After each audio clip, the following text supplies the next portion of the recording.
모두가 궁금해하는 데이터의 모든 것을 알려드립니다. 데이터에 미쳐있는 사람들과 함께하는 데이터 이야기, 데이터홀릭 지금 시작합니다. 와우. 네, 멤버 소개하면서 시작하겠습니다. 김 팀장님. 네, 데이터 분석으로 밥 먹고 사는 김 팀장입니다. 반갑습니다. 반갑습니다. 네, 박 박사님. 네, 자동화 생각에 뇌가 기계로 바뀐 박 박사입니다. 반갑습니다. 반갑습니다. 네, 피셔박님. 네, 머신러닝과 AI 시대의 통계학을 외치는 오하이오 낚시꾼 피시박입니다. 반갑습니다. 반갑습니다. 네, 그리고 저는 데이터 잘 알을 꿈꾸는 앨리스입니다. 반갑습니다. 반갑습니다.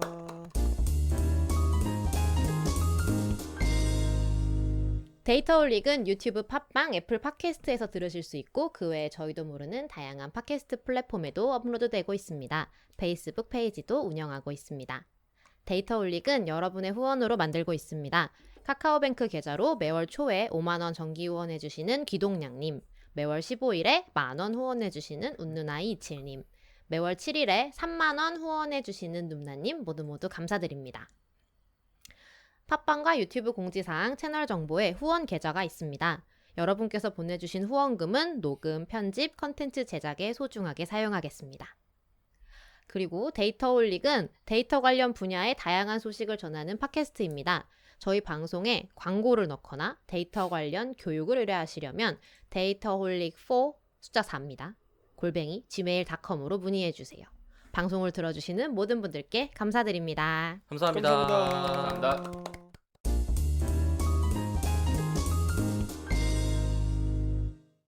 네, 멤버 근황 간단히 하면서 이야기 시작해보면 어떨까요? 좋아요. 왕. 오늘의 내일이 일기. 네. 피셔방님 먼저 넘기려고 했는데 또 내일이 먼저 물어봐 주셔서. 내일 네. 아직 살아 있습니까? 지난주에 물어봤는데 무슨 네, 지난주에 여쭤보셨고요. 한 3일 된 일주일이면 것 뭐. 같은데요. 3일, 그치. 예. 잘 지냈어요. 아니, 내가 아니지. 내일이는 잘 지내고 있습니다. 이제 네, 걸음마 할 단계인가요? 이제 말도 할 것 같고요. 곧 저의 소중한 화초. 예, 그렇습니다. 피셔방님 이사하셨잖아요. 네? 이사 가셨죠, 이사. 네, 저는 계속 동부하고 남부에서 사는 삶을 살다가 이제 드디어 이제 서부로 이사 왔습니다. 오. 드디어 허리춤에 총 차시고 다니시는 거예요? 네, 뭐 그런 셈인. 네. 지금 시애틀에 있고요. 한국하고는 16시간이 차이가 나는데 그래서 한국이랑 스케줄링이 좀 더 편해진 면도 있어요. 왜냐하면은 제가 퇴근을 하면은 한국이 바로 아침이 시작이 돼요. 딱 네, 떨어지는군요. 제가 여기서 이제 5시에 만약에 일을 마친다고 하면은 한국이 오전 9시예요. 같이 뭔가 해보기에 좋은 타이밍이네요. 네, 그렇죠. 뭐 그리고 이사 와서 한 2주 동안 계속 바쁘게 지내고 있다가 이제 이번 회차에서 다룰 주제를 접하게 돼서 며칠 동안 또 엄청 썼죠. 페이지에다가 글을. 그래서 오늘도 아마 이야기할 거리가 많이 있을 것 같습니다. 서부가 살기가 좀 더 좋죠. 다른 지역보다. 훨씬 좋죠. 이제 이민자 입장에서는 저는 그 남부에 제가 원래 노스캐롤라이나 주에 살았는데 제가 무어스빌이라는 도시에 있었어요. 무어스빌이라는 데는 이제 저기 샬롯이라는 데도 있는데 샬롯은 한국에 그렇게 잘 알려진 도시는 아닌데 샬롯 호네츠라는 농구팀이 있기는 해요. 그 팀은 아실지 모르겠어요. 근데 아무튼 굉장히 작은 도시고 제가 이제 거기로 처음에 이사를 간 이유는 제가 첫 직장이 그 로즈 홈 임프루브먼트라는 회사였는데 그 회사 그 본사가 거기 있어요. 무어스빌이라는 도시에 있어서 거기로 간 건데 근데 이제 문제는 거기가 완전 시골이에요, 사실. 그래서 어느 정도 시골이에요? 인구 4만 정도 되고요. 아, 진짜 좋네요. 네, 그리고 이제 더 이제 중요한 게 뭐냐면은 다양성이 조금 떨어지는 지역이에요. 다른 지역보다. 그래서 인종 제가 다양성이? 그렇죠. 어떤 날에 이제 동네에 맥주 펍이 새로 열어가지고 갔더니 제가 유일한 그 논 화이트예요. 네, 근데 백인이 사실 아닌 네. 대부분의 마을이 그런 구성이고 저희가 알고 있는 유명한 곳들만 희귀하게 다양성이 있는 거 아닌가요? 면적으로 그렇죠. 치면 그렇지 않을까? 예. 예, 한국에 잘 알려진 도시 뭐 LA, 샌프란시스코, 시애틀, 뭐 댈러스, 시카고 전부 다 다양성이 높죠. 근데 대부분의 지역은 방금 말씀하셨지만 그렇지 않죠. 그래서 아무튼 생활하기에 좀 힘든 점이 많았습니다. 그런데 동양인이라서요? 시애틀은 네네 그렇죠. 아, 동양인이고 이제 저는 백인 뭐 그런 머저리티가 아니니까요. 제가 다수 그런 인종이 아니기 때문에. 근데 이제 시애틀 같은 경우에는 다양성이 굉장히 높고요. 지금 제가 사는 곳은 길거리에 다녀보면은 한 절반 이상이 유색 인종인 것 같아요. 네. 동네 왜 특성도 유독 좀 거기가 있고. 왜 많은 거예요? 저도 잘은 모르겠는데요. 이제 제가 들은 바에 의하면은 20세기 그 초를 전후해서 일본인들이 여기 많이 건너왔던 것 같아요. 그러다가 이제 2차 세계대전 때쯤 해서 이제 일본하고 미국이 적대하는 그런 사이가 되니까 일본인들이 집단 수용된 적도 있고 그렇다고 하더라고요. 네. 이민 역사가 깊은 동네군요. 그런 것 같아요. 그리고 예전에 그 중국인들도 좀 왔던 것 같아요. 그 러시아랑 미국 접하는 해안 쪽 있잖아요. 그쪽을 통해서 온 건지 저 정확히는 모르는데 아무튼 그 다양성이 굉장히 높은 편이고 이민 역사가 긴 곳입니다. 이게. 네. 한국인들도 좀 있어요? 준성님 말고도? 한국인들은 꽤 살아요. 여기저기 흩어져 있어요. 그러니까 LA는 그런 LA나 뭐 애틀랜타 같은 경우는 애틀랜타는 이제 제가 남부에 있을 때 주로 다니던 좀 도시인데 한인촌 좀 큰 도시인데 거기는 한인들이 밀집해 사는 동네가 있어요. 둘루스라는 곳도 있고 그다음에 저기 도라빌이라는 도시도 있고 그래서 그쪽에 한 10만 명 정도 가까이 살아요. 거기가 아마 지금은 LA 다음으로 제일 큰 한인촌일 가능성도 있어요. 계속 성장하는 한국인이 편이기 때문에. 10만 명이라고요? 네. 한인이? 네, 그래요? 애틀랜타 그 부근이 굉장히 많아요. 한인이. 아까 전에 지금 예전에 사시던 동네 인구가 4만 명이라고 하지 않았어요? 맞아요. 예. 그러니까 그 한인타운은 굉장히 다양성이 떨어지는 동네인 거죠. 한국인의 집중도가 그럼 우리나라야말로 네. 다양성 얼마나 떨어지겠어. 우리나라 인구 전체가 거의 대부분 단일 민족인데. 미국의 도시를 뭐라고 할 게 아니에요. 한국은 사실 말씀 방금 하셨지만 인종적 다양성도 굉장히 떨어지고 사실 글로벌 스탠다드에 비춰보면은 다양성에 대한 인식도 아직은 좀 많이 부족하죠. 없다시피가 맞는 것 같아요. 아마 자기가 다른 나라 갔을 때 생기는 불편함이나 불만들은 굉장히 많이 갖고 있겠지만 한국 내에서의 다양성 배려 따위는 전혀 없는 신기한 나라죠. 근데 이제 앞으로 인구가 점점 줄어들 거니까 이제 저희가 이민을 받아들여야 될 시기가 이제 대량으로 받아들여야 될 시기가 점점 다가오고 있다고 생각을 하는데 이제 인식은 거기 따라가지 못하고 있으니까 맞아요. 가까운 시일 내에 큰 문제가 되지 않을까 생각하고 있습니다. 근데 지금도 농촌에 가면은 그 외국인들 분들 많으세요. 일하시는 분들. 맞아요. 그래서 오히려 도시보다 오히려 그런 농촌 지역이 더 다양성이 높아지는 게 아닌가 싶기도 하고. 그러니까 그러니까 서울 중상층 말고는 외국인이 꽤 많이 지금 지배하고 있는 중이다라고 나온 기사를 본 적이 있는데 이번에 코로나 때문에 다 경직돼 버려서 다시 돌아가고 있는 상태라고 하더라고요. 그럴 수 있겠네요. 그렇군요. 준성님이 미국에 계시는 덕분에 우리가 이렇게 글로벌한 얘기도 시작할 때 잠깐 해볼 수 있다는 거. 우리 되게 그러네요. 고인물이고 한국 얘기만 하잖아요. 그러게요. 고인물 중에 고인물이지. 한국에 고여 있고. 네, 좋습니다. 그러면은 다른 분들은 뭐 근황 말씀하실 거 있으실까요? 뭐 없으면 넘어갈까요? 앨리스는 뭐 무슨 일 없습니까? 내일이 말고? 내일이 말고요? 그러니까 내일이가 무슨 우리의 제4의 멤버처럼. 그러네요. 제 5의 멤버죠. 멤버처럼. 캐릭터로 하나 만들어 보자 우리 이모 아이처럼. 개인 앨리스 개인은 뭐 괜찮습니까? 어떻습니까? 저 개인이요? 네, 별일 없어요. 아니요, 별일 있나요? 별일은 있어요. 뭔가 약간 회사와 가정의 대격변이 일어나는 시기인데요. 뭐 또 때 되면 정리되겠죠. 뭐 그러지 않겠어요? 다 사람 사는 게 시간 흘러가면 다 뭐 안정되고 뭐 이렇게 사람이 이렇게 뭐라 그러죠? 무슨 주의라고 하지 이거? 염세주의? 염세주의 약간 염세주의 같이 얘기해 버린 비관주의자? 아니에요. 저는 긍정적인 사람이에요. 그냥 때리면 지나가겠지라고 긍정적으로 생각하는 거라고 이해해 주시면 좋을 것 같고요. 때 되면 지나간다는 얘기는 지금 되게 혼란스럽다는 얘기군요. 네, 뭐 인생이란 이런 날도 있고 저런 날도 있고 그런 거니까요. 네. 멤버 근황 잘 얘기해 보았습니다. 네. 박 박사 뭐 무슨 일 있어요? 재밌는 일? 어, 아기가 똥을 많이 싸기 시작했습니다. 아, 자 넘어가고요. 애기는 건강하다. 원래 많이 싸는 거지 갑자기 많이 싸게 되는 겁니까? 어느 아, 시점부터? 이렇게 이제 아기가 없는 티를 내면 안 됩니다.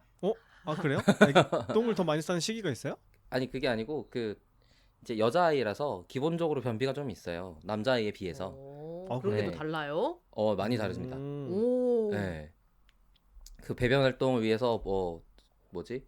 배 마사지라든지 해줘야 될 게 되게 많은데 그 원래 한 2, 3일 끙끙 앓다가 쌌고 있었거든요. 그래서 되게 힘들어 하고 있어서 이걸 어떻게 하지 있었는데 왜냐면 이제 전에 한번 뭐더라?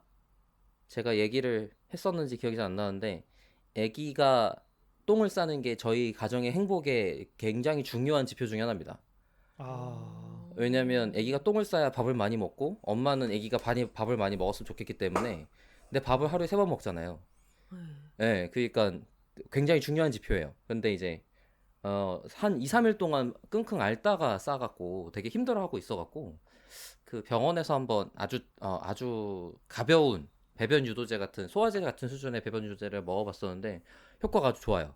그래서 지금 이거를 어느 정도로 그러니까 조절해가면서 먹어야 되는데 어떻게 매일 먹을 거냐 뭐 아니면은 조절은 어떻게 할 거냐 이런 고민들이 생기는 중이에요. 근데 이제 나이가 좀 지나면 없어질 일이라 지금 괜히 뭐 아나키처럼 약 안 먹이고 아픈데 그냥 두는 거보다는 그냥 좀 조금 조절해가면서 먹이는 게 맞지 않나 싶어갖고 효과를 봤으니까 한 일주일에 한 번씩 싸고 있었는데 지금 매일매일 쌌거든요. 최근 야, 며칠 동안. 일주일이면 긴데요. 네. 중요할 것 같아요. 한 2, 계속, 3일은 아파하고 2, 3일은 그냥 괜찮고 근데 아파하진 않고 한 2, 3일에서 정도는 계속 아파하다가 결국에는 한꺼번에 싸요. 그래서 근데 뭐지? 병원에 얘기해 보니까 아파하는 기간이 없으면 일주일에 한 번 싸도 괜찮대요. 네. 시간이 중요한 건 아니다. 네, 시간이 중요한 건 아니래. 자기 몸이 그냥 적응을 한 거기 때문에 그 아파하는 기간만 길지 않으면 어쨌든 괜찮대요. 그래서 한 3, 4일이나 일주일 정도 만에 싸고 있었으니까 그 뭐지? 아프지만 않으면 되겠다라고 생각했는데 처음에 줬을 때는 더 길어지더니 안 아파하다가 싼 거예요. 그래서 길어졌지만 괜찮다구나라고 생각하고 있었는데 그 다음에 지금 매일 보고 있어서 아주 상황이 좋아졌습니다. 가정의 행복이 찾아왔군요. 네, 뭘 먹여 다 필요 없어요. 약이 짱입니다.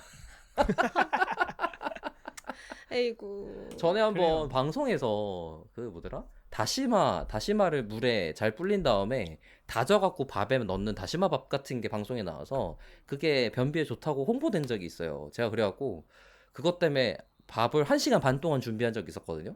다 필요 없어요. 약이 최고입니다.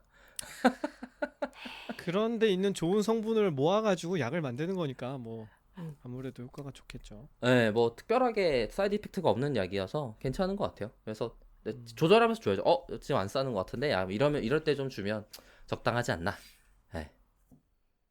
그래서 가정에 많은 행복이 돌아오고 있는 중이다. 가 저의 근황인 것 같습니다. 축하드립니다. 축하드립니다. 큰일이었어, 맞아요. 좋습니다.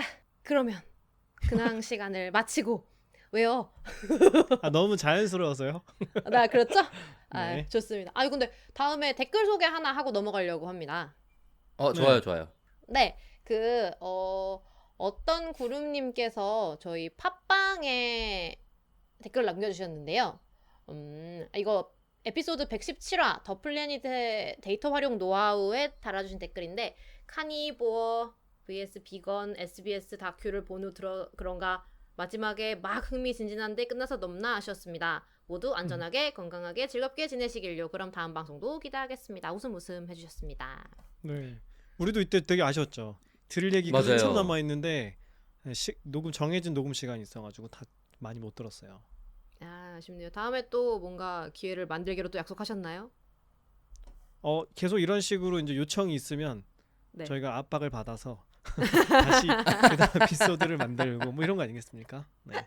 그러겠네요. 아예 환경 네. 쪽에 관심 있으신 분을 섭외하는 것도 방법일 것 같아요. 그쪽도 아마 데이터 기반으로 문제 제기하는 것들을 많이 해오셨을 거고 과학자들의 문제 제기였을 테니까 그 얘기만 집중적으로 들어보는 것도 괜찮겠다 싶거든요. 네, 이렇게 댓글 소개까지 마쳐봤네요.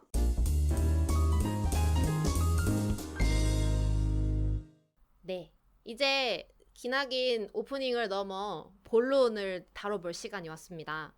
네, 오늘 주제는 사실은 제 SNS의 타임라인에서도 꽤나 화제가 되었던, 지나가다가 저는 SNS 그냥 훅훅훅 넘기는데 뭐 이렇게 생긴 게 있어? 이러면서 지나갔던 그래프가 하나가 있었는데요.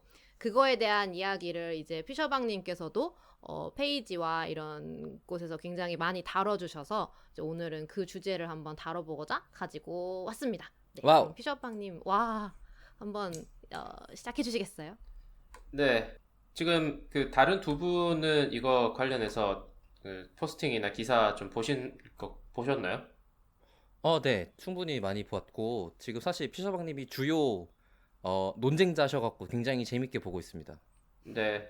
제가 좀 요즘은 레카차라 그러던가요? 선수 비슷하게 레카차라고. 근데 제가 한 가지 그 관련해서 말하고 싶은 거는 대단한 건 아닌데, 제가 지금 페이지 이름이 오하이오 낚시꾼이잖아요. 네. 근데 이거는 약간 예전에 장난처럼 지은 거기는 한데 제목을 바꾸기는 좀 못해서 그냥 쓰고 있는데, 사실은 한때는 통계 레카차라고 이름을 바꿀까도 생각을 했어요. 약간 아, 진지하게요? 예. 오. 예. 레카차라는 말이 그렇게 어감이 좋은 말이 아니라서 제가 그걸 쓰고 있지는 않은데, 약간 제가 통계 이슈를 주로 다루는 그런 걸 약간 지향을 하고 있기 때문에 그렇게 바꿀까도 생각해봤던 겁니다. 이건 사실 그 전까지는 아무도 안 하고 있길래 제가 좀 이걸 해설해주는 사람이 있으면 좋겠다라고 생각을 해서 시작한 거거든요. 그래서 이번에도 좀 비슷한 건이었죠. 네. 그래서 이게 일단 배경 설명을 조금 하면은, 어디서 이게 나왔냐면 KBS 세대인식 집중조사라는 게 이제 지금 제가 페이지를 보고 있는데 7월 1일에 이게 발표가 됐네요. 웹사이트에, KBS 웹사이트에. 와, 벌써 그렇게 시간이 됐군요. 네, 이제 벌써 열흘 됐네요. 네. 그래서 입력은 6월 22일이에요. 그러니까 6월 22일에 퍼블리시 된 것 같아요. 그리고 이제 수정이 7월 1일에 된 것 같고, 그래서 한 3주 정도 된 것 같고, 예. 이게 나올 때부터 반응이 뜨거웠는데, 사실은 그 논란이 된 그래프, 그게 사실은 핵심 메인이 아니고, 그건 약간 격가지 같은 거였는데, 보이는 게 전달하는 메시지가 너무 강렬했잖아요. 청년 남성층에 대해서. 그래서 이슈가 됐던 거지만, 사실 시리즈의 기획 의도는 그거에 집중하려고 하는 거는 아니었고, 사실 586 세대와, 그러니까 지금 장년층이죠. 장년층 세대와 그 다음에 청년층 세대의 사회 인식을 비교하고 싶다. 요게 아마 본 기획 의도였던 것 같아요. 맞아요. 제가 듣기로도 중장년층 남성을 부각하려고 만든 기획이었다고 들었어요. 제가 이걸 처음 봤을 때 든 생각은, 이거 원래 586 세대에 대해서 아무래도 더, 사실 요즘 화두가 되는 세대 갈등 관련해서 화두가 되는 두 가지 집단이 있잖아요. 첫 번째는 이제 586이라 불리는 집단이고, 다른 하나는 이제 이대남 또는 이대녀라고 불리는 집단들이잖아요. 그래서 그 중에 사실 이거는 제가 처음 봤을 때는 이거 586 중심으로 다루려고 한 건데 왜 갑자기 이대남이 이게 떠올랐지라는 생각이 들 정도로, 사실 처음에는 그게 의도는 아니었던 것 같아요. 청년 남성층을 집중적으로 분석한 게. 근데 시리즈가 이제 초반에는 586 세대에 좀 집중을 하다가 이게 총 4개로 이루어지는데, 뒤로 갈수록 이제 청년 남성층에 좀 집중하는 듯한 느낌이 들기는 했어요. 네.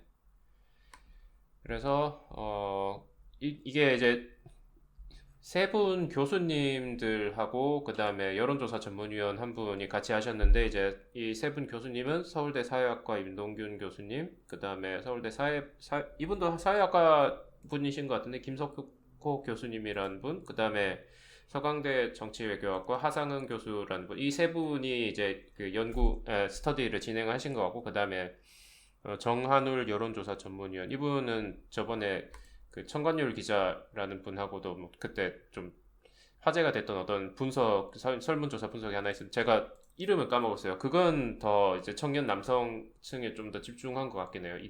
네네. 설문 문항 엄청 많이 했던 그 기사 말씀하시는 거죠? 네, 맞아요. 네. 그때도 참여하셨고 이번에도 참여하신 것 같고 저 그 페이지에도 와서 댓글 하나 다셨는데 아무튼 이런 분들께서 조사를 진행하셨고 총 1,200명을 대상으로 했는데 이제 그러니까 총 4개의 집단이 있어요. 청년 남성, 청년 여성, 그 다음에 장년 남성, 장년 여성 이렇게 이제 4개의 집단이 있고 집단마다 300명씩 조사해서 총 1,200명이 됐어요. 조사 인원은. 그래서 그렇게 해서 설문조사 이것저것 했는데 뭐 되게 많이 하셨어요. 이분들이 어떤 거부터 시작하냐면 뭐 586이라는 용어를 아냐 요거에 대해서도 뭐 20대 30대 안에서도 성차가 있다 뭐 586들이랑 그 다음에 청년층은 뭐 어떻게 다르다 되게 많아가지고 이 조사를 하나로 요약하기 되게 힘들 것 같은데 재밌는 결과들이 사실은 되게 많이 있어요. 그래서 오늘 이야기할 이 논란의 그 그래프 말고도 사실은 정보가가 굉장히 많아서 사실은 제가 페이스북에서 이 연구 진행하신 분들 중 세 분 교수님 분들 중 한 분하고도 이야기를 잠깐 나눴는데 메시지를 나눴는데 되게 안타까워 하시더라고요. 이 논란 때문에 다른 것들이 다 묻혔다. 그죠. 네. 그러니까 혹시- 논의거리는 주제 중심으로 훨씬 다양한데 이 그렇죠. 그래프랑 이 표현 방법 여기에 이제 꽂혀가지고 메시지가 가려진 거죠 오히려. 그러니까 이게 너무 뜨거웠죠 사실은. 그죠. 네. 전 사실 한편으로 어떤 생각을 했냐면은 와, 한 장의 시각화가 이렇게 강한 힘을 발휘할 수가 있구나 한국 사회에서라는 생각을 했어요. 보통은 임팩트가 없잖아요. 근데 이렇게 임팩트가 센 시각화가 이게 만들어질 수 있구나라는 일종의 좀 가능성을 갖달까 그런 것도 좀 있었어요. 저 개인적으로. 네. 오히려 논란이 됐다는 게 많이 쳐다본다는 얘기니까 그럴 수 있겠네요. 근데 보통은 그냥 관심 없잖아요. 무시하잖아요. 보통. 그래프 잘 안 네. 보죠. 네. 복잡하게 막 숫자 나오고 이러면 잘 안 보게 되죠. 사실 이번에 논란이 된 그래프도 집단도 4개고 뭐 X축, Y축의 이 변수들도 사실 깊이 들어가면 복잡한 의미와 온갖 논쟁거리가 있는 것들이기 때문에 이게 관심거리가 되지도 않았을 법한 일인데 이게 메시지가 워낙 또 명료하고 뭐 다른 온갖 복잡한 세부사항들이 있지만 아무튼 메시지가 되게 강했던 것 같아요. 해당 그래프가 전달한 게. 그래서 이슈가 됐는데, 네. 아무튼. 맞아요. 아니 네. 사실 지금 이게 말씀하신 것처럼 완전히 아무도 관심 없어갖고 지나가 버릴 법한 내용인데 그 그래프 하나 때문에 많은 얘기가 나왔고 덕분에 사실 노이즈 마케팅이 잘 된 사례다라고 저는 볼 수도 있을 것 같다고 생각이 들더라고요. 네, 저도 동의하고, 사실 이번에 제가 페이지에서 논쟁 관련해서 글을 이것저것 쓰면서 이제 했던 생각이 뭐냐면은, 이런 노이즈 마케팅을 잘 활용을 해가지고, 이제, 저널리즘에서 이런 것들을 좀 더 통계적으로 조금 들어간 이슈들도 다룰 수 있어야 한다. 그리고 좀 잘 다룰 수 있어야 하지 않겠나. 그런 문제의식 좀 환기하는 계기로 삼은 것도 사실이에요. 저는 페이지에서 글 쓸 때. 예. 피셔방님 이 그래프를 못 보신 분들도 우리 방송을 들을 테니까 네. 머릿속에 상상할 수 있게 간단하게 메시지를 설명해 주실 수 있을까요? 물론 우리가 이거 링크를 물론 달기는 할 텐데 네. 그래도 그냥 간단히 말해서 그냥 여기 이제 독립 변수가 있고 종속 변수가 있다고 하면은 독립 변수는 주관적 계층 인식이라는 게 있어요. 그러니까 간단하게 말해서 당신이 이 사회에서 1부터 10까지 계층이 있다고 할 때 어디 몇 점쯤에 속할 것 같냐? 1이 가장 낮은 거고 10이 가장 높은 거예요. 그러니까 이게 X축의 변수고 Y축에 있는 변수는 기회가 되면은 당신이 가진 것을 나눠서 다른 사람들을 도울 것이냐. 여기 대해서 예 또는 아니오라고 답할 확률이에요. 확률 또는 비율이라고 생각하시면 돼요. 그래서 이게 그래프고, 그 다음에 이제 문제가 됐던 건 뭐냐면은, 제가 아까 4개의 집단을 이야기했잖아요. 중년 남성, 중년 여성, 청년 여성, 청년 남성, 이렇게 4개의 집단이 있는데, 이 청년 남성 집단 제외하고 나머지 3개의 집단에서는 소득이 주관적 계층 인식이 높아질수록, 그러니까 그냥 쉽게 말해서 자기가 잘 산다고 생각할수록 남을 도우려는 의지가 상승해요. 우리 상식에 부합하는 거죠. 그렇죠. 상식과 우리의 도덕관념과 부합하는 거죠. 가진 게 많아질수록 남들과 나누려고 한다. 되게 바람직한 거잖아요. 정확하게는 자기가 많이 가졌다고 생각할수록 많이 주겠다고 생각하겠다. 그렇죠. 의지를 가지겠다. 네. 설문에 그렇게 응답했다는 거지. 행동을 그죠, 그렇게 그죠. 했다는 네. 건 아니죠. 네. 그리고 이제 여기서 한 가지 더 중요한 거는 주관적 계층 인식이라고 하는 거는 내가 어디에 속한다고 생각을 하는 거지. 그게 실제랑 일치하지 않을 수도 있어요. 그렇죠. 근데 지금 청년 남성만 다르다는 거죠? 네, 청년 남성 집단에서 유일하게 소득이 높아질수록 남들을 도우려는 의지가 감소한 거예요. 다른 집단은 증가하는데. 오히려 자기가 높은 층에 산다고 생각할수록 나는 안 나눌 거다라는 식으로 응답한 결과물을 이 그래프가 보여주고 있는 거고, 그래서 결국에 사람들이 이 젊은 남자 놈의 새끼 이렇게 된 거죠. 아니 심지어 기울기도 굉장히 극단적이에요. 청년 혼자만 남성만. 말도 안 되는 기울기로 감소하고 있으니까 역시 맞아요. 이기적인 이대남 안 되겠구만 약간 이렇게 된 거지.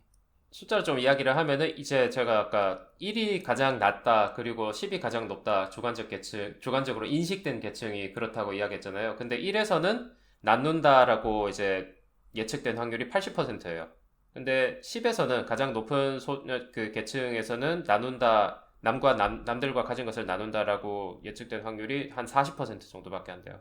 그러니까 80대 40이니까 절반으로 뚝 떨어진 거죠, 완전히. 굉장히 충격적인 결과죠. 그러니까 이 도표가 사실은 이 도표를 아마 청취자분들 중에 상당수는 보셨을 거고 실제로 이제 저희가 링크를 달든지 해서 보여드릴 건데 보시기만 해도 이 그래프가 전달하는 메시지가 굉장히 뚜렷해요, 사실은. 딱 맞아요. 보이는 뭐 조사했을 때 와 대박 드디어 어디다가 얘기할 게 나왔어 같이 생겼어요. 진짜. 데이터 시각화의 힘을 이 그래프 한 장으로 보여줄 수 있을 것 같아요, 제 생각에는. 맞아요. 그렇죠. 어떤 이거를 면에서는- 표로 보여줬다 그러면 메시지가 아마 잘 전달 안 될 거예요. 그렇죠. 이건 어떤 면에서는 그래서 굉장히 잘 된 시각화라고 할 수 있죠. 관심이 이만큼 끌었잖아요. 그렇죠. 어떤 면에서는. 전달하고자 하는 메시지가 분명하게 전달됐으니까. 네. 근데 이제 이 그래프가 문제점들이 이제 바로 왜냐하면 이 그래프가 나오자마자 사람들한테 엄청난 관심을 끌었잖아요. 트위터라든지 페이스북이라든지 소셜미디어에서 사람들이 이제 이 그래프를 가지고 떠들기 시작하는데 제가 아까도 말했지만 이 4개의 글 시리즈 글들에 실린 도표들이 굉장히 많고 다른 것들도 재밌는 것들이 많아요. 뭐 예를 들어서 50대는 20대를 어떻게 보나 20대는 50대를 어떻게 보나 요것도 되게 재밌어요, 사실은.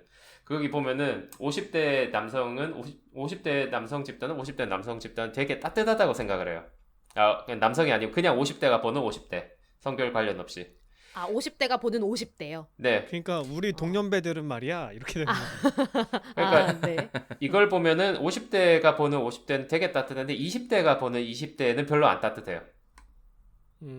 그러니까 이게 말하는 거는 50대는 되게 자아도취적인 세대다. 이런 메시지를 전달을 해요. 사실 이 도표는. 자뻑에 취해 있다. 네. 아니죠. 공동체의식을 함양할 기회가 더 많은 세대일 수도 있지 않을까요? 네? 공동체 의식을 함양할 수 있는 기회가 더 많았던 세대일 수도 있지 않을까요? 공동체 의식을 가지고 있다. 네, 왜냐면 그 다른 개체, 그러니까 나 말고 타인을 긍정적으로 평가하려면 정서적으로 거리가 가까워야 되거든요. 그러니까 이제 박 정서적- 박사에게는 이게 원인을 해석하자면 해석하자면. 아니까 그렇죠. 어쨌든 드러나는 현상은 50대들은 동년배들 되게 좋게 평가한다. 그죠. 20대들은 별로 안 좋게 평가한다. 그럴 수 있지. 네, 이 도표도 상당히 재미있었어요. 그래서 저는 이게 왜 그렇게 화제가 안 됐는지 조금 의문스러웠는데, 아무튼 이거 하나만 부각이 됐고, 사실은 여기에 나온 이 4개 글에 나온 자료가 다가 아니고, 제가 아까 그 교수님께 개인적으로 듣기로는 아직 공개되지 않은 자료들도 꽤 있어요. 그리고 그것들 중에는 굉장히 흥미로운 사실은 제가 보기엔 여기서 이제 다 밝힐 수는 없지만 그 교수님과 그 개인적인 채널로 나눈 이야기이기 때문에 근데 제가 그때 들은 이야기에 의하면 아마 이 그래프보다 더 폭탄이 될 만한 자료도 있다. 설문 자료가. 네, 더 그럼 지금 강한 것도 있다. 예정이 네. 되어 있나요? 공개할? 이게 이제 학술적인 성격의 매체에 나올 가능성이 있는지는 저는 잘 모르겠지만 충분히 출간할 만한 가치가 있는 자료라고 개인적으로 생각을 해요. 그 자료에 대해서 저는 알고 있기 때문에. 뭐 이런 식으로 이제 기대감을 부풀려서 이제 다음에 나오면 또 소개하고. 네. 시리즈로. 네. 어디 저널에 좀 제대로 한번 나와도 좋을 것 같아요. 좀 자세하게. 아니 섭외가 될 수 있으면 교수님들을 아예 인터뷰하는 것도 괜찮을 것 같은데. 우리 이제 박 박사의 섭외력 한번 믿어보죠. 이제 교수님 측에서 한번 모시고 말 꺼낸 그다음에 사람이. KBS 측에서 한번 모셔가지고 KBS도 괜찮다. 이 그림 그린 그 그분이 따로 있다면서요. 그래프 작업하신 분이. 아, 그럼요. 언론사에서는 따로 다시 작업을 하죠. 그분도 이렇게 한 이유가 있을 테니까 뭐 그런 얘기도 들어보고 이랬으면 참 좋겠는데 네, 일단은 아무튼 그래서 이게 완전 폭탄을 공론장에 던진 셈이 됐어요. 이 그래프를 이제 공개를 한 게. 그래서 사람들이 반응을 하는데 일단 거기에 대해서 이야기하기 전에 이 그래프 지금 그 웹사이트에 있는 그래프는 고쳐진 그래프인데 그 수정 전의 그래프가 좀 문제가 있었어요. 두 가지 큰 문제가 있었는데 첫 번째 문제는 그 지금 그래프는 아까 제가 말한 그 질문 그러니까 뭐 기회가 되면 내가 가진 것을 나눠서 타인을 도울 것이다. 이 질문에 대해서 yes라고 답할 확률 같은 거라고 제가 말씀드렸잖아요. Y축이. 네. 그런데 원래 도표에서는 이게 확률처럼 그렇게 돼 있지 않았고 그 KBS에서 임의로 그 확률은 원래 범위가 0에서 0에서 1까지잖아요.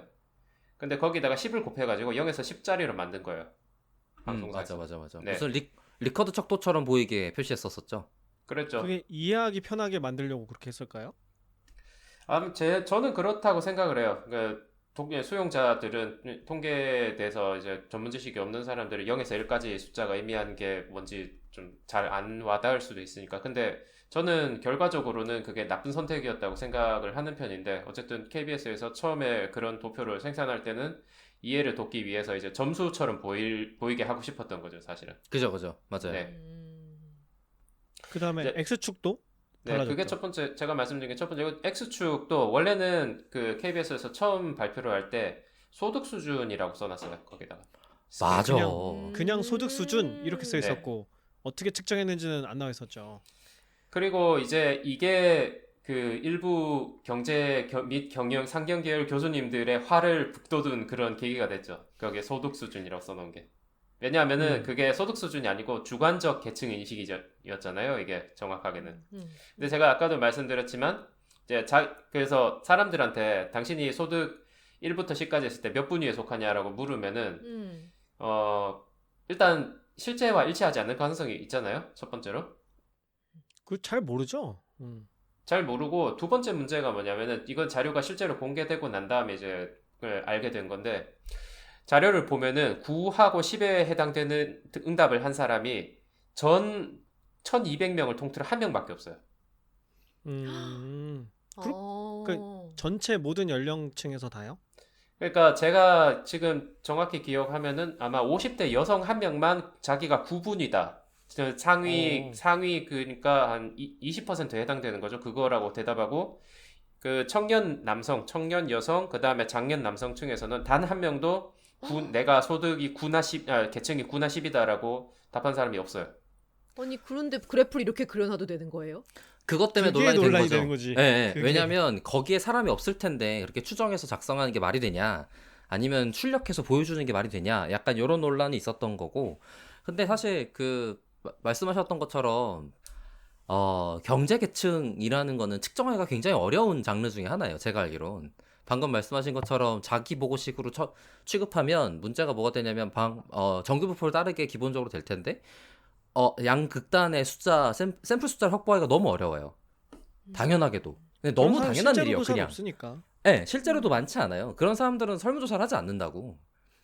그리고 우리가 인식하는 정말 부자 이런 사람들은 설문조사를 잘 안 한단 말이에요. 그러니까 샘플을 확보하기도 어렵고 그리고 그 사람들을 그러면은 실제 금액 소득 수준으로 할 거냐라고 하는 순간 헬게이트가 벌어지는데 왜냐면 지금 저희 재난지원금 소득 분위에 따라서 하는 그런 것도 있잖아요, 실제로. 그게 이제 다시 난장판이 된 거예요. 그거 어려우니 하지 말자라는 주장이 나오는 이유가 우리나라에서 지금 집계하고 있는 소득 분위를 챙길 수 있는 자료들이 정말 그 구멍을 포함하지 않고 잘 표현할 수 있는 전체 데이터를 확보할 수 있느냐라는 문제에서 아니거든요. 그냥 그건 현실적으로 불가능하다에 가까운 일이란 말이에요. 그러니까 소득 분위를 챙겨서 돈을 나눠줘야 되라고 주장하는 사람들이 현실을 잘 모른다라는 비판을 받는 거고 지금 여기서도 마찬가지인 거예요. 그러니까 아마 연구자분들께서는 오히려 그 문제점을 잘 알고 있으니 반대로 자기 보고식을 선택을 하셨겠죠.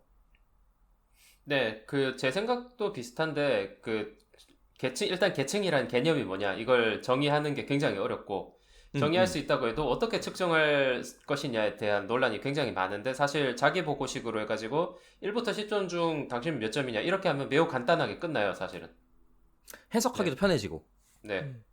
근데 퓨저방님 말씀 중에 들어갔는데 이거는 쟁점이라 우리가 할 얘기가 많을 것 같은데. 네, 그쵸. 네. 네, 우리 이거 2부에서 좀 신명나게 토론하는 걸로 하고 네, 일단 그럼 한번 쭉 도표에 대한 훑어주시죠. 그래프에 대한 걸 먼저. 예. 네, 일단 문제가 첫 번째가 이게 그래프가 달라졌다. 네, Y축하고 X축에 이게 어떻게 측정됐는지 원래는 표현이 안 되어 있었고 그게 논란을 만들어냈었고 네. 그러고 나서 그래프를 바꾼 거죠. 거기에 이제 이름이 그쵸. 들어간 거죠. 어떻게 측정했는지. 네, 그래서 이제 난리가 나니까 아마 KBS의 어떤 제가 알 수 없는 경로로 들어간 것 같아요, 문제 제기가. 그래서 그 그래프가 빠르게 수정돼서 이제 다시 올라왔죠.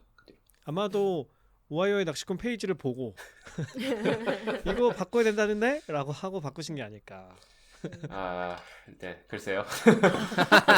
아니라고 안 가시는데요. 한다. 아니라고 안 해. 역시 부풀리기 이런 거 안 하셔. 좋습니다. 네, 네. 그리고 그게- 또 뭐 어떤 문제점이 있을까요? 사실 두 번째 문제는 저희가 이제 방금 이야기한 데서 따라 나오는 건데 제가 아까 말하기를 그 9분위하고 10분위의 데이터 포인트가 거의 없다고 말씀드렸잖아요. 근데 지금 이거는 지금도 아직 고쳐지지 않은 문제인데 이 도표를 보시면은 도표를 보면 아직 그 9하고 10에 해당되는 그 데이터들이 그려져 있어요, 사실은. 근데 모든 이- 연령대가 다 찍혀 있는 걸로 되어 있는 그쵸. 거죠. 근데 이 자리엔 사실 데이터가 없어요. 하나도. 그러니까 여기 데이터를 그리는 게 맞냐? 그러니까 이게 존재하지 않는 데이터면은 여기 이 점들, 이 추세선들은 어떻게 나온 거냐 도대체. 그리고 추세선이 두 번째로 너무 매끈하다. 그래프가 너무 이게 예쁘게 만들어져 있다. 선이 그렇죠. 어떻게 저렇게 나오냐. 그래서 처음에는 이제 이게 어떻게 이 선들이 만들어졌는지 연구진에서 연구 노트를 공개를 했는데 그 전까지는 사람들은 이거 조작한 거 아니냐 의심하는 사람들도 있었죠. 그 그럴 수도 원래 있겠어요. 기사에는 이게 예측한 값이라는 표현이 안 들어 있었나 봐요. 아예 없었어요. 이게 그러니까 좀 이따가 이제 2부에서 조금 더 자세하게 이야기할 건데 이거는 기본적으로는 사실은 여기 있는 점들은 몽땅 다 존재하지 않는 데이터들이에요. 원래는. 전부 다요. 네, 모든 전부 점이. 다 왜냐하면은 이게 회귀 분석이라는 거에 대해서 이야기를 안 할 수가 없는데 이제 그 자세한 이야기는 2부로 넘기고 그러니까 이 조사에서는 굉장히 다양한 문항들을 측정을 했어요. 이 참가자들한테. 근데 이 사람 연구진이 알고 싶은 거는 결국은 주관적 계층 의식이 변함에 따라 가지고 이 남들을 도우려는 의지가 어떻게 변화하냐 요거잖아요. 집단별로. 근데 문제가 뭐냐면은 요 두 요인 간의 관계만 순수하게 보고 싶은데 다른 요인들이 다 끼어 있는 거예요. 그러니까 예를 들면요?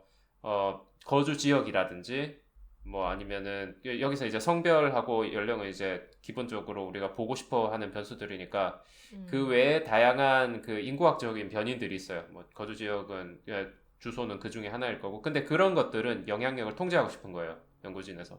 통제한다는 거는 그런 거는 다 똑같다고 전제하고 그렇죠. 요 둘 간의 관계만 보고 싶은데 네. 그 방법으로 이렇게 회귀 분석을 한 거다. 네, 맞습니다. 그래서 그런 것들이 그냥 일종의 평균적인 인간을 가정하는 거예요. 다른 모든 것이 그런 인구 집단에서 평균적인 사람을 가정했을 때, 그거는 다 고정시켜 놓고, 우리가 주관적으로 내가 계층이 어디다, 요것만 변화시키자. 그러면은 남들을 도우려는 의지가 어떻게 변화하냐. 요거를 이제 보고 싶었던 거죠. 그러다 보니까 그 회귀분석이라는 기법을 쓰면은 그런 것들을 인위적으로 통제할 수가 있어요. 사실은. 계산할 수 있죠. 네. 네. 사실은 계산해서 포함시키는 거라고 해야 되지만 어쨌든 그래서 그거는 다 고정돼 있다고 치고 가상적으로 이 주관적 계층 인식만 변화시켰을 때 확률이 어떻게 변하냐. 요게 이 도표예요, 사실은. 그렇죠. 이걸 어떻게 받아들이느냐가 논란의 어떤 스탠스를 취할 거냐를 결정하게 되는 거죠. 근데 이제 그렇죠. 그런데 이제 요거를 이해하기 위해서는 기본적으로 이 통계적으로 가상적으로 통제한다는 개념 자체를 설명을 해야 되는데 그런 설명이 들어가야 하는 그래프를 대중의 프레젠테이션을 하는 것 자체가 맞냐 요 논란도 있었죠 사실은. 그죠. 배경 지식이 없이 이거를 이해하기에는 너무나 극단적이었네요. 배경 지식이 있어도 극단적인데? 네. 논문이 아니라 기사인데. 맞아요. 음. 그러니까 전에 저희가 그 책 소개했을 때 나왔던 과학 결과물들을 언론으로 내보낼 때 생기는 왜곡 부분을 어떻게 처리할 거냐라는 얘기들도 같이 있었던 게 데이터 저널리즘에서 나왔던 얘기인데 그게 똑같은 이제 논란이나 문제가 같이 여기 있는 것 같아요. 그러니까 사회과학 연구 방법론을 도입해서 얻어낸 결과물을 언론으로 노출을 할 때, 대중으로 프레젠테이션 할 때 어디까지 설명을 할 거고 설명하지 않을 거고 그리고 설명하지 않는다면 그거에 대한 대비는 어떻게 할 거고에 대한 문제가 같이 섞여 있었던 거죠. 그러니까 당장 사장님한테 결과 보고 해야 되는데 어디까지 말할래? 이때 지금 문제가 된 거예요. 임원진들한테 누가 태클을 걸어서 야 그렇게 하면 오해 생기는 거 아니야? 그랬더니 사장님이 당황하고 다 같이 경로하고 있는 상황인 거지. 예, 여기서 이제 사장님에 해당되는 것들 시청자들 뭐 일반 그죠, 대중 맞아요. 뭐 그런 거죠. 맞습니다, 네. 맞습니다. 그래서 사실 이 사건이 굉장히 그 데이터 저널리즘에도 그 함의가 굉장히 크다고 생각을 하는 게 이런 이제 복잡한 분석 결과가 있으면은 이걸 대중에게 어디까지 오픈을 해야 되고 만약에 오픈을 한다면 어느 정도로 설명을 해야 되냐에 대해서 굉장히 고민을 하게 만들어요. 이 문제는. 그래서 제가 그 제 페이지나 제 개인 그 계정에서 그냥 소셜미디어 계정에서도 이거 관련 이야기를 한참 했는데 그 MBC에 지금 종사 중이신 데이터 저널리스트 한 분이 계세요. 그분도 오셔가지고 잠깐 그 이야기를 했던 기억이 나요. 근데 그분 이야기에 의하면은 지금 당장 이런 거를 깊이 있게 그 다루기에는 조금 자원이 부족하다. 각종 그렇게 말씀하시는 것 같아서 조금 아쉬웠던 기억도 있는데, 네, 아무튼 그 댓글 네, 아마 배우님이 다셨을 거예요. 네 맞아요, SBS에. 그분이에요. 제 네. 기억에도 아, 그렇게 SBS 네, 그녀셨구나. 네, 맞아요. 공감이 되는 면이 있죠. 또 기사를 쓰는 기자 입장에서는 뭐 어디까지를 보여줄 거냐 이걸 결정해야 되는 문제니까 이게 뭐 학술지는 또 아니고, 그러니까 어느 쪽으로 가도 욕을 먹게 되어 있는 거지. 너무 어느 어렵다. 게 덜 욕 먹는 문제냐를 생각해야 되는 그런 상황이 아닌가. 저번에 언론 얘기 나왔을 때도 저는 계속 주장하는 거기는 한데 사실 뭔가 잘못됐을 때 그거를 의도적으로 잘못하려고 한다기보다는 잘 몰랐을 가능성이 굉장히 높아요. 그렇게 돼도 문제가 안 될 거야 라든지 이렇게 하는 게 관행이야 라든지 아니면은 이렇게 하는 게 지금 내가 말하고자 하는 맥락에 전달이 잘 되는데 그냥 이렇게 해야지? 약간 이런 맥락일 가능성이 훨씬 높지. 내가 이걸 정확하게 다 알고 있지만 저 정보를 왜곡해서 전달하는 거지만 왜곡해서 전달해서 내 의도를 더 부각해서 설명해야지? 이렇게 하지 않는단 말이죠. 그런데 그렇게 생각하는 독자들이 굉장히 많은 거죠. 맞아요. 네, 그렇게 보통은 생각하는 의도가 독자들이, 있다고 생각해요. 네, 많기 때문에 그러니까 그래프가 이렇게 나온 건 의도를 이렇게 갖고 연구를 일부러 끌고 간 거야. 그래서 이대남을 그렇게 나온 욕하게 거야. 하려고 일부러 이렇게 네. 만든 거야. 이렇게 생각하기 그걸 좋은 거지. 전제로 이제 댓글에서 전쟁이 일어나고 있는 거죠. 맞아요. 그런 것 같더라고요. 그러니까 이 시각화 자료가 이렇게 나오니까 이 시각화 자료뿐 아니라 이 기획 자체가 이대남 악마화 기획이다. 이렇게 생각하는 사람들이 많았어요, 사실은. 와, 심지어 프레임도 악마화라는. 네. 와. 왜냐면 요즘에 그 이준석 대표가 나온 것을 시작으로 해가지고 얘기가 많이 되고 있잖아요. 20대 남자들 어떻게 바라봐야 되나, 그다음에 이분들의 표를 얻으려면 정책을 어떻게 가져가야 되나, 뭐 이런 것들. 그다음 지금 막 뭐 그 이준석 대표 당선된 이후로 나오는 정책들 보면 마치 기존에 우리가 가지고 있는 20대 남성에 대한 부정적인 인식들을 편승하는 것처럼 보이잖아요. 그러니까 거기에 이게 지금 쓰이고 있는 거다. 뭐 이런 식의 얘기들도 있는 거고, 정치적인 용도로. 그리고 이제 한국은 언론 불신이 굉장히 심한 나라니까 이제 이 그래프의 생산 의도에 대해서 뭐 일부 교수님들도 그런 듯한 이제 반응을 보이셨고 이거 일부러 그런 거 아니냐. 네. 그래서 더 시끄러웠던 것 같습니다. 그렇군요. 그래서 여기저기서 굉장히 다양한 문제 제기를 통해서 이 도표가 굉장히 빠르게 수정이 된 현재의 상황, 문제가 발생한 상황인 거겠네요. 수정조차도 지금 사실 부족하다라는 논의도 하는 중이고. 예. 아니 왜냐면 애초에 이런 그림을 그리면 안 된다라고 얘기하는 분들이 있는 거니까. 저. 아 너요? 예. 아, 넙니까 그게? 거짓말은 하면 안 된다. 근데 이제 그걸 거짓말? 거짓말이라고 볼 거냐? 약간 이런 논의가 있는 추정치가 거죠. 거짓말의 영역인가? 추정치를 어느 정도 거짓말이라고 볼 거냐는 문제가 있고, 그러니까 걔를 거짓말이라고 안 하려면 정말 정말 고도의 설득력 있는 자료 제공과 그 논리들이 뒷받침돼야 되거든요. 근데 이제 보통의 자료 제공은 아까 말한 언론에 공개됨이라는 맥락과 더불어서 숨겨지거나 보통은 안 되거나가 더 많아요. 거기다가 최근에 언론과 교수들 간의 커뮤니케이션에서는 사실 교수들이 오너십을 가지기가 쉽지가 않거든요. 그냥 같이 하는 자료 제공자, 기초 자료 제공자에 가까울 가능성이 훨씬 높아서 그럼 이거를 누가 잘못한 거냐?서부터 할 얘기가 천진 거죠. 자, 쟁점은 2부로 넘기고. 네, 그러네요. 이러한 다양한 쟁점들은 저희가 이제 이 주제에 대한 2부에서 다루는 것으로 하면은 좋을 것 같고요. 저희 뭔가 피셔방님께서 저희 1부에서 나누실 이야기가 어느 정도 좀 마무리가 되신 걸까요? 피셔방님? 예, 제 생각에는 이 정도인 것 같고, 뭐, 좀 뒷이야기를 조금 더 하면은, 그 시각화 자료에 대해서, 물론 뭐, 다른 분들도 문제 제기를 많이 하셨지만, 주로 이제 상경계열 교수님들이 문제 제기를 많이 하셨어요. 경영이나 경제 쪽에 종사하시는 교수님들이 문제 제기를 하시고, 이제 사회학이나 여타 이제 사회과학 분야에 종사하시는 분들이 좀 이걸 이제 방어하는 듯한 그런 느낌의 그런 논쟁이 돼서 좀 저도 개인적으로 흥미롭게 본 기억이 있고, 사실은 제가 그 문제에 대해서는 매우 강한 입장을 갖고 있지만, 여기서는 뭐 이야기하지는 않는 게 좋을 것 같습니다. 네. 2부에서 해주시면 재밌을 것 같은데.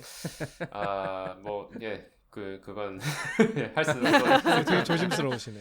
사실 저도 그걸 보면서 저는 뭐 그래프상에서 그러니까 보도의 방법에 있어서는 이견이 있을 수 있다고는 생각하지만 이 연구 자체의 흐름이나 논리적인 전개에 저는 문제가 있다고 생각 안 했거든요. 변수 선택도 그렇고 왜냐면 너무 익숙한 거고 논문에서 많이 보던 방식이기 때문에 문제될 거라고 생각을 못 했는데 근데 저도 제 전공 쪽에서의 논문에 익숙한 사람이기 때문에 그랬던 거죠. 근데 다른 쪽 전공에서는 아니 애초에 이걸 이렇게 분석하는 게 맞아? 이런 비판들이 있더라고요. 그래서 오늘 맞아요, 오히려 맞아요. 저는 그게 좀 생소했어요. 이걸 왜 비판하지? 이게 비판할 여지가 뭐가 있지? 이런 생각이 오히려 저는 들었어요. 그래서 그 제 페이지 글 공유하신 분들 중에 저게 경남연구소 소장이라는 분이 계셨던 것 같은데 성이 홍씨셨던 것 같아요. 홍 무슨 박사님이셨는데 그분께서 홍준표는 이제 아니겠죠? 설마요. 네. 네, 그분께서 이제 제 글 공유하시면서 하셨던 코멘트가 조금 인상적이었는데, 이 경제학자들과 여타 이제 사회과학자들이 현상에 대해 보는 시각이 꽤 다른 것 같다. 저 그 말에 굉장히 동의해요, 사실은. 그 보는 눈이라든지 접근 방식이라든지 이런 게 이제 굉장히 다른 것 같다. 네, 그리고 과연 타협할 수 있을까라는 생각도 좀 들었던 것 같고요. 네. 뭐 사실 끝내야 될 때가 왔으니까 감상 부분을 먼저 한다고 생각하고 얘기를 해보면 서로 상식이라고 생각하는 범위를 까먹고 검증하지 않고 있다가 검증당해서 뒤통수 맞은 느낌? 그것도 서로? 약간 그런 느낌이었어요. 그러니까 자기네 학계에서는 업계래. 학계에서는 계속 사용하던 거니까 굉장히 많은 역사 동안 검증되어 왔어 라고 생각하던 것들을 각각의 학계에서 서로 다르게 보고 있었기 때문에 신기하게 보는 거잖아요. 그러니까 신기한 게 아니고 왜 그걸 그렇게 하지? 라고 생각하는 거란 말이에요. 근데 이제 상식이라고 평가하기엔 굉장히 많은 부분이 달라졌을 가능성도 있고 지금 여기에 맞는 방법이 무엇인가는 논의해야 될 범위의 일일 수 있는 건데 그리고 꽤 옛날부터 계속 논쟁거리였을 가능성이 높은데 그냥 지금 학계에서 관례적으로 사용하니까 같은 것들을 그대로 사용하고 있다가 왜 이걸 바꾸라고 하는 거지? 라는 것 때문에 생기는 감정들이 좀 같이 나와 있는 게 아닌가 싶은 생각이 듭니다. 저도 감사를 말씀드리면 일단 저는 이 논란 자체가 되게 흥미로웠어요. 왜냐면 그래프랑 방법론을 놓고 이렇게 많은 사람들이 대화를 나눈 적이 없거든요. 그 과정이 변해가는 과정이 기록으로 다 남고 그러면서 각자의 어떤 약점들도 다 보이고 또 어느 정도는 양쪽 얘기를 들으면서 정리가 되니까 저는 공부하기 되게 좋은 자료가 되는 거고 이후로 이제 이런 분석을 하거나 보도를 하는 사람들한테 되게 좋은 기준점이 되는 그런 사례가 아닐까. 그런 면에서 저는 뭐 논란의 중심에 있던 분들은 스트레스였겠지만 관전자로서는 굉장히 흥미로운 마음이었어요. 예, 항상 싸움 구경이 그렇죠. 그렇죠. 팝콘 먹으면서. 진정한 승리자는 이제 팝콘 먹는 사람들이죠.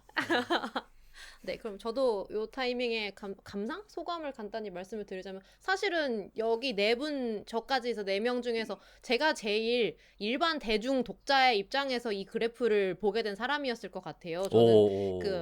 그 피셔방님께서 공유해 주셨던 이 정도 정리된 글이면 쉽게 이해할 수 있을 거예요 라고 공유해 주셨던 글 저 3번 읽었는데도 이해가 잘 안 됐거든요. 그 통계학적 지식도 굉장히 부족한 사람이고 그냥 정말 저는 액면 그대로 봤을 때 이게 말이 돼? 이런 생각만 가지고 있었던 사람인데 그리고 아마 앨리스는 글을 잘 읽는 사람에 속하는 사람일 텐데 그죠? 글에 익숙한 사람이고 그렇죠. 보고서 그렇죠. 글에 보는데 익숙한 익숙하고. 타입이죠. 네, 뭐 그런 식의 글을 다뤄봤던 사람이니까 직업적으로도 그래서 그런 이해하는 것 측면에서 일단은 모르는 용어도 많고 그런 거에서 어려움을 많이 겪었었는데 일부 이야기 나누면서 조금씩 이제 이해가 조금씩 되어가는 찰나였습니다. 피셔방님 마지막으로 뭔가 감상 소감 남겨주실까요? 네, 말씀하셨던 것처럼 이게 그 논쟁 당사자들한테는 굉장히 스트레스였을 것 같고, 뭐 어떤 교수님은 그냥 계속 글을 쓰시더라고요. 그래 되게 감정적으로 쓰셨는데 평소에는 안 그러시던 분이었어요. 제가 알기로는. 그래서 이게 피로도가 굉장히 크겠구나라는 생각은 했지만 저는 그 전에 또 말했던 것처럼 이게 어떤 저 개인적으로 계기나 기회로 만들고 싶은 그런 좀 바람이 좀 있었어요. 이 공론장에 만약에 데이터 관련해서 이런 그 이슈가 있고 특히나 좀 이번 이슈는 꽤 어려웠잖아요. 일반 대중이 따라가기가. 어렵죠. 그런데 네, 이런 것조차도 사실은 이거랑 좀 비슷한 사례가 제가 생각나는 게 뭐냐면은 4.15 부정선거의 통계적인 이슈를 가져온 분이 한 분 계셨어요. 네, 월터 그게 미베인 조작이냐 교수. 아니냐 뭐 이런.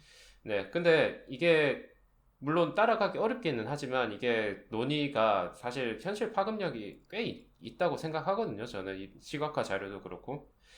그래서 이런 거를 좀 잘 다뤄야 되지 않을까. 꼭 뭐 저 같은 사람이 아니라도 언론 지상에서도 좀 잘 다루면 좋지 않을까라는 생각을 하는데 이제 뭐 또 SBS 종사하시는 그분 말씀 들어보면 아직 현실적으로 준비는 안 돼 있는 것 같아서 참 아쉽기도 하고. 그래서 좀 흥분과 아쉬움이 좀 교차했던 그런 사건인 것 같아요. 저로서는. 그리고 뭐 이 기회를 통해서 관련 통계적인 개념들 같은 거 페이지에서 많이 소개할 수 있어서 사실 그 계기로도 좋았고요. 저는 개인적으로.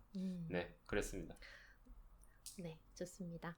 그러면 이제 1부에서 저희 그래프에 대한 이 현상에 대한 얘기를 좀 나눠보았고 2부에서는 조금 더 쟁점에 대한 이야기 나눠보면 좋을 것 같습니다. 네, 이제 마쳐도 괜찮을까요?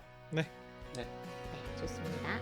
데이터 올릭은 더 좋은 컨텐츠를 가지고 다음 방송으로 다시 인사드리겠습니다. 감사합니다.